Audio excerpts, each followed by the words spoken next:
Hello বন্ধুরা, এই যে আমাদের উত্তরবঙ্গের বরলি মাছ ফেমাস, বরলি মাছ ভাইরাল বরলি মাছ।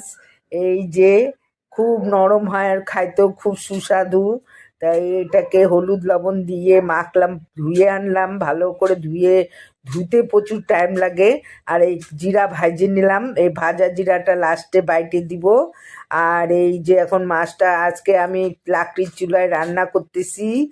আর এই যে এখন তো শীত, আমার ঘরে প্রচুর লাকড়ি। তা এই যে মাছ ভাজা করে নিচ্ছি, বেশি ভাজবো না, এই মাছটা ভীষণ নরম। আর মানে ঠিক মতো না করলে ভেঙে যাবে, মানে আর মুখে দিলে এই মাছটা করে মাখনের মতো গলে যায়। আর কালো জিরা শুকনো লঙ্কা ফোড়ন দিলাম, আলু বেগুন দিয়ে এটাকে এখন তরকারি করব, মানে খুব ঝোলও হবে না চচ্চড়িও হবে না, মাখা মাখা করে করব। এই যে লঙ্কার গুঁড়া ধনিয়া গুঁড়া দিছি, আর জিরাটা যেহেতু আমি ভাইজে দিব তাই জন্য দিলাম না। আর হলুদ দিলাম, হলুদটা আমার একটু বেশিই পড়ে গেল, কেন লাকড়ির জালে একটু হলুদ কম দিতে হয়। তো এই যে করতেছি, লাকড়ির জালে খাওয়াও ভালো আর রান্না করা, ওই কড়াইটা আমি লাকড়িতেই করি, এই জন্য এই কড়াইটা আমার কালো। এই জন্য আর এই গাছের থেকে কটা লঙ্কা তুলতেছি, ঘরে লঙ্কা নেই, গাছে লঙ্কাগুলা পাইকে আছে দেখেন লাল লাল হয়ে।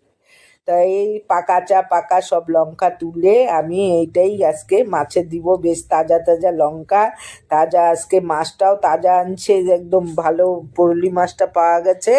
তো এই যে তরকারিটাকে কষায় এখন একটু ঝোল দিব, ঝোল দিয়ে তারপরে মাছটা দিব, মাছ দিয়ে তারপরে করব, এই ধনিয়া পাতাটা একটু পরে দিব।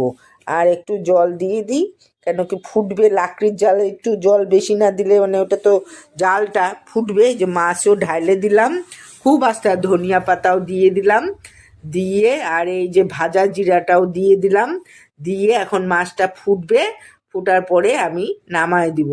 আর এই একটু কাঁচা হলুদটা যেহেতু একটু বেশি পড়ছে, আর এমনিতেও আমরা একটু বরলি মাছে উপর থেকে কাঁচা তেল দিই, তাই একটু কাঁচা তেলও দিয়ে দিলাম।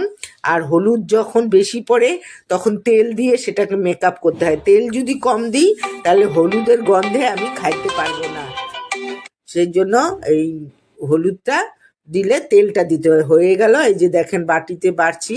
আর এই মাছ মুখে দিলে একদম গলে যায়, ভীষণ ভালো বরলি মাছ, মানে পাওয়া এখন দুষ্কর হয়ে গেছে তিস্তাতে। এখন পাওয়াটা, আগে আরো বড় বড় আরো ভালো পাওয়া যায়, তো এখন খুব কম পাওয়া যায় আমাদের এখানেও। নমস্কার, ভালো থাকবেন। কেমন